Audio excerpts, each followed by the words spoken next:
विद्यार्थी मित्रों, आमच्या यूट्यूब चॅनल सायन्स कॉरिडॉरमध्ये पुन्हा एकदा आपले सर्वांचे स्वागत। बीएड CET 2022 या अंतर्गत विचारण्यात आलेले 22 ऑगस्ट रोजीचे प्रश्न आपण या व्हिडिओमध्ये पाहणार आहोत। विद्यार्थी मित्रों, तत्पूर्वी आपण जर आमच्या चॅनलवरती नवीन असाल तर कृपया चॅनलला लाईक करा, शेअर करा आणि सबस्क्राईब करण्यास बिलकुल विसरू नका। तुमच्या बीएड CET पासून प्रवेश तसेच इतर ज्या बीएड संदर्भातील तुमच्या बाबी आहेत त्याचे सर्व अपडेट्स आमच्या चॅनलवरती आपल्याला वेळोवेळी मिळत राहतील। त्यासाठी बेल आयकॉन बटनही दाबून ठेवा, म्हणजे तुम्हाला त्याचे नोटिफिकेशन्स येत राहतील। तर विद्यार्थी मित्रों, चला पाहूया 22 ऑगस्ट म्हणजेच कालच्या 22 ऑगस्टला झालेली जी प्रश्नपत्रिका होती त्यामध्ये विचारलेले प्रश्न पहिला, त्सुनामी लाटा डॅश डॅशमुळे निर्माण होतात। तर विद्यार्थी मित्रों, त्सुनामी लाटा कशामुळे निर्माण होतात असा हा प्रश्न होता। तर त्याचे ऑप्शन्स आपल्याला अवेलेबल झाले नाही। तर विद्यार्थी मित्रों, त्याचं जे उत्तर आहे ते म्हणजेच भूकंप। तर आपल्याला माहिती आहे विद्यार्थी मित्रों, भूकंप समुद्रामध्ये भूकंप झाल्यामुळे पाण्याच्या उंचची उंच काय होतात, लाटा येतात आणि त्या लाटानंतर समुद्र किनाऱ्यावरती आढळतात आणि मोठे नुकसान त्यामुळे तिथल्या समुद्र किनाऱ्याचे होत असते, हे आपणास माहीत आहे। तर भूकंप हे त्याचं उत्तर होय। आणि हा भूकंप होतो कुठून, तर ज्वालामुखी समुद्रातले जे समुद्राच्या आसपास जे ज्वालामुखी काय असतात, जे ॲक्टिव्ह असतात त्या ज्वालामुखीद्वारे कंपने तयार होऊन भूकंप तयार होतो आणि भूकंप पाण्याच्या खाली तयार झाल्यामुळे तो काय होतो, लाटाद्वारे तो बाहेर पडतो किंवा त्यामुळे लाटा निर्माण होतात। त्यानंतरचा प्रश्न विद्यार्थी मित्रों, प्रकाशाचा वेग मोजण्याचे एकक कोणते। तर विद्यार्थी मित्रों, प्रकाशाचा वेग हा प्रकाश वर्ष या एककामध्ये आपण मोजत असतो, ज्याला आपण लाईट इयर असं म्हणतो। तर विद्यार्थी मित्रों, एका दिवसामध्ये प्रकाश जितका वेग काय करतो, क्रमवतो, तर एका वर्षात तो किती वेग क्रमवतो, म्हणजे किती तो पुढे अंतर काढतो, ह्या अंतर ते काय असते, ते एक निश्चित त्याची संख्या आहे। तर त्याला आपण एक युनिट म्हणतो, एक एकक म्हणतो, म्हणजे एक प्रकाश वर्ष असं म्हणतो। तर प्रकाशाचा वेग मोजण्याचं हे एकक होय, ते म्हणजेच प्रकाश वर्ष। त्यानंतर विद्यार्थी मित्रों, पुढचा प्रश्न, आपल्या सूर्यमालेतील सर्वात उष्ण ग्रह कोणता। तर विद्यार्थी मित्रों, ऑप्शन ए मंगळ ग्रह, ऑप्शन बी बुध ग्रह, ऑप्शन सी शुक्र ग्रह, ऑप्शन डी युरेनस। तर विद्यार्थी मित्रों, आपल्याला माहिती आहे ज्याला आपण तांबडा ग्रह म्हणतो तो म्हणजेच मंगळ। त्यानंतर विद्यार्थी मित्रों, मंगळ लाल काय, तर आयरन म्हणजे ज्याला आपण लोह म्हणतो, लोहाचे प्रमाण जास्त असल्यामुळं मंगळ ग्रह हा काय तांबडा ग्रह आहे। त्यानंतर विद्यार्थी मित्रों, सूर्याच्या सगळ्यात जवळचा असणारा ग्रह म्हणजेच बुध ग्रह, आणि तो सूर्याच्या एकदम जवळ असल्यामुळे तो आपल्याला उघड्या डोळ्यांनी तो दिसत नाही, कारण सूर्य प्रखर आहे हे आपणास माहीत आहे। सर्वात लवकर परिक्रमणा सूर्याभोवती पूर्ण करणारा ग्रह म्हणजेच बुध ग्रह, कारण तो एकदम जवळ आहे त्यामुळे तो लवकर त्याची परिक्रमा काय होते, पूर्ण होते। सगळ्यात वेगवान ग्रह सुद्धा बुध ग्रहच आहे, हेही आपण लक्षात घ्या। तर विद्यार्थी मित्रों, आपल्या प्रश्नाचं उत्तर आहे ते म्हणजेच शुक्र ग्रह। तर आपल्या सूर्यमालेतील सर्वात उष्ण ग्रह म्हणजेच शुक्र ग्रह। तर विद्यार्थी मित्रों, शुक्र ग्रह हा उष्ण का आहे, तर कार्बन डायऑक्साईडचं प्रमाण तिथं काय आहे, जास्त आहे, म्हणजे इतर ग्रहापेक्षा कार्बन डायऑक्साईडचं प्रमाण जास्त असलेला ग्रह शुक्र ग्रह।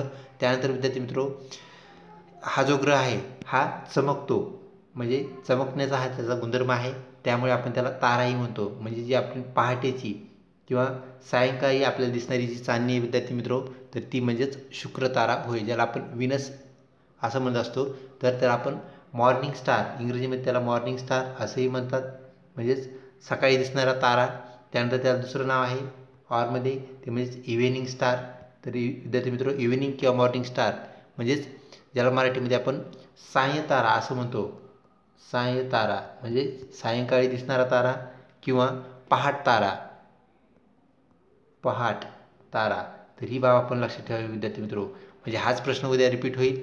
यापेक्षा याच्याशी पॅरलल असणारी, समांतर असणारी कोणते प्रश्न आपल्याला विचारले जाऊ शकतात त्याचा तुम्ही अभ्यास करणं गरजेचं आहे। त्यामुळे विद्यार्थी मित्रों, शुक्र हा काय आहे, सर्वात उष्ण असणारा आपल्या सूर्यमालेतील ग्रह होय। युरेनस आपल्याला माहिती आहे विद्यार्थी मित्रों, निळ्या रंगाची त्याच्यावर छटा असतात, अशा प्रकारचा ग्रह म्हणजेच युरेनस। तर या बाबी आपल्याला ग्रहासंदर्भात सांगता येईल।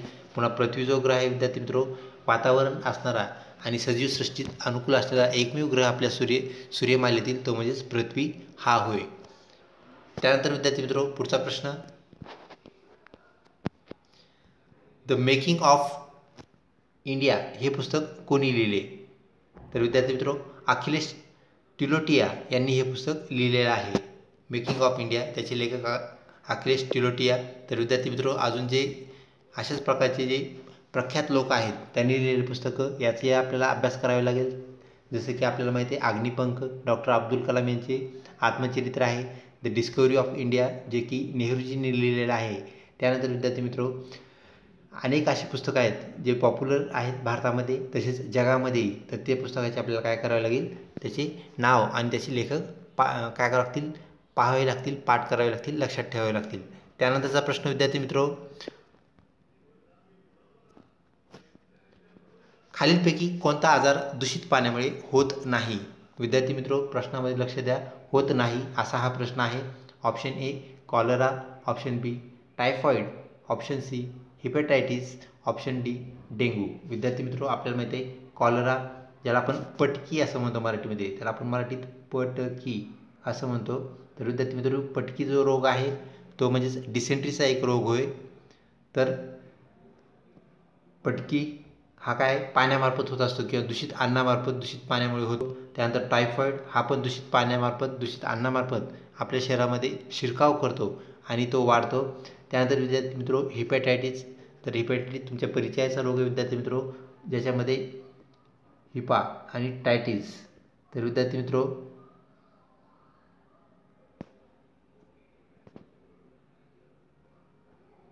हिपॅटायटिस, तर हिपॅटायटिसमध्ये 5 प्रकार आहेत विद्यार्थी मित्रो, ज्याला आपण हिपॅटायटिस ए असं म्हणतो म्हणजेच पिवळा कावीळ, हिपॅटायटिस बी ज्याला आपण पांढरा कावीळ म्हणतो, हिपॅटायटिस सी, हिपॅटायटिस डी आणि हिपॅटायटिस ई. तर हे 5 वेगवेगळे त्याचे स्टेन आहेत. आणि विद्यार्थी मित्रो हा विषाणूजन्य रोग आहे हे लक्षात ठेवा. तर विषाणूजन्य असणारा रोग हिपॅटायटिस हा सुद्धा आपल्याला दूषित पाण्यामुळे होतो. म्हणजेच कॉलरा, टायफॉईड आणि हिपॅटायटिस हे 3 रोग दूषित पाण्यामुळे होतात. तर डेंग्यू हा रोग मात्र दूषित पाण्यामुळे होत नाही, तर तो रोग आपल्याला डासामुळे होतो हे आपणास माहीत आहे. तर विद्यार्थी मित्रो ह्या डेंग्यू डास जे असतात त्याला कंट्रोल करणारे घटक, तशाही प्रकारचा प्रश्न आपल्याला विचारला जाऊ शकतो.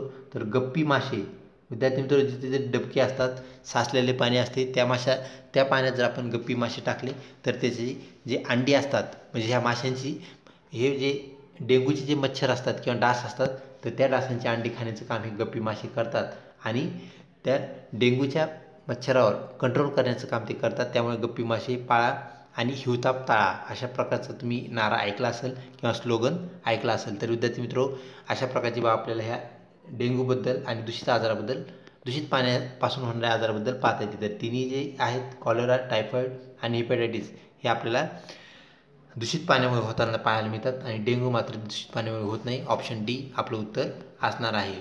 त्यानंतर विद्यार्थी मित्रो पुढचा प्रश्न, ऑस्कर पुरस्कार कोणत्या क्षेत्रात दिला जातो. ए क्रिकेट या क्षेत्रामध्ये, बी चित्रपटामध्ये, सी साहित्य क्षेत्रात, डी कला क्षेत्रामध्ये. विद्यार्थी मित्रो चित्रपट क्षेत्रामध्ये हा पुरस्कार दिला जातो. पाश्चात्य देशातील हा सर्वोच्च मानाचा व जास्तीत जास्त रक्कम असणारा काय आहे, पुरस्कार आहे. तर विद्यार्थी मित्रो ऑस्कर आपल्याला माहीत आहे भारतातील ज्या पहिल्या व्यक्ती होत्या ज्यांना ऑस्कर मिळाला तर तो ड्रेस डिझाईनसाठी मिळालेला आहे हे लक्षात घ्या. ड्रेस डिझाईन म्हणजे ड्रेस डिझाईन, तर चित्रपटामध्ये जे ड्रेस डिझाईन केलं जातं म्हणजे त्या कलाकारांचे जे ड्रेस त्यांना दिले जातात किंवा ठरवलेले असतात तर ते ड्रेस चांगल्यापैकी डिझाईन केल्यामुळं भारतातला पहिला ऑस्कर आपल्या भारतातील व्यक्तीस मिळालेला आहे हे आपण लक्षात ठेवावे. तर विद्यार्थी मित्रो ऑस्कर हा चित्रपटाशी निगडीत असणारा पुरस्कार होय.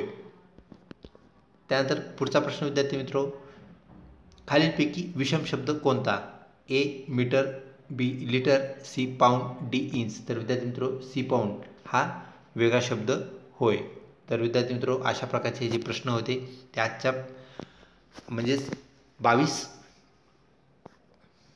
ऑगस्ट रोजी विचारलेले प्रश्न होत. तर विद्यार्थी मित्रो ह्याला पॅरल असणाऱ्या प्रश्नांची आपल्याला तयारी करावी लागेल. तर भारतामध्ये जे दिले जाणारे पुरस्कार आहेत त्याची आपण तयार करा. ज्ञानपीठसारखे साहित्य क्षेत्रात दिले जाणारे पुरस्कार असतील. त्यानंतर खेळामध्ये दिला जाणारा सर्वोच्च पुरस्कार जो आहे राजीव गांधी खेलरत्न पुरस्कार तो सर्वप्रथम कोणाला देण्यात आला हाही प्रश्न विचारला जाऊ शकतो. तर विश्वनाथ आनंद जे जागतिक चेसचे काय आहेत प्लेयर आहेत, ख्यातनाम प्लेयर आहेत, त्यांना हा पुरस्कार देण्यात आला होता. तसेच खेळाडूमध्ये अनेक खेळाडूंना हा पुरस्कार मिळालेला आहे विद्यार्थी मित्रो, जसं की राहुल द्रविड असेल, त्यानंतर सचिन तेंडुलकर असेल, यांनाही हा खेलरत्न पुरस्कार मिळालेला आहे. तर अजून काही लोकांना मिळालेला खेलरत्न पुरस्कार असेल किंवा इतर जे पुरस्कार आहेत विद्यार्थी मित्र त्या संदर्भात आपल्याला अभ्यास करावा लागेल, त्याप्रमाणे ते लक्षात ठेवावे लागेल. तसेच आजार जे आहेत विद्यार्थी मित्र त्यामध्ये स्पर्शाने होणारे जे आजार असतील, त्यानंतर आताच आपण पाहिलं दूषित पाणी दूषित अन्न यामुळे होणारे आजार आणि काही आजार जे असतात विद्यार्थी मित्र ते व्यक्ती सापेक्ष असतात. जसं की आपल्याला माहीत आहे ब्लड प्रेशर, तर ब्लड प्रेशरच्या पेशंटला आपण स्पर्श जरी केला तर त्याचं ब्लड प्रेशरचा आजार आपल्याला येत नाही, म्हणजे तो व्यक्ती सापेक्ष आहे, तो त्या व्यक्तीला झालेला आजार असतो आणि तो असा पसरत नाही. तर तो व्यक्ती सापेक्ष आजार आपल्याला पाहायला भेटतो. काही आजार कमी कालावधीसाठी असतात, त्याला आपण काय म्हणतो तीव्र रोग असं म्हणतो. हेही आपल्याला लक्षात ठेवावं लागेल विद्यार्थी मित्र. तीव्र रोग कोणते असा इथं जो प्रश्न विचारलेला आहे पाण्यामुळे होणारा प्रश्न, तर 3 रोग काय करतील ते कमी कालावधीचे देतील ज्याला आपण तीव्र रोग म्हणतो, आणि एखादा रोग काय करतील ते जास्त दिवस असणारा ज्याला आपण क्रोनिक डिसीज म्हणतो. जसं की हेपॅटायटिस बी म्हणजे पांढरा कावीळ विद्यार्थी मित्र आपल्या शरीरात 2 ते 3 वर्ष राहतो. तर 2 ते 3 वर्ष राहणारा जो कावीळ आहे पांढरा कावीळ म्हणजे तो खूप कालावधीसाठी राहतो, हे लक्षात घ्या. तर 3 रोग कमी कालावधीचे देतील, जसं की सर्दी असेल, ताप असेल, खोकला, आणि त्यानंतर कावीळ जर असं दिलं तर त्याचं उत्तर तुमचं नक्की कावीळ असणार आहे. त्यानंतर विद्यार्थी मित्र जे पुस्तक आहेत त्यांचे लेखक तेही तुम्हाला पाठ करावे लागतील, लक्षात ठेवावे लागतील. त्यानंतर सूर्यमालेशी निगडीत सर्व प्रश्न तेही तुम्हाला पाहावे लागतील.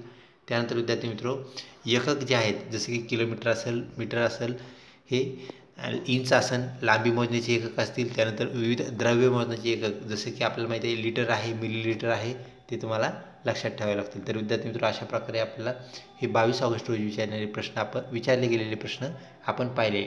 आमच्या चॅनलसोबत लिंक राहा.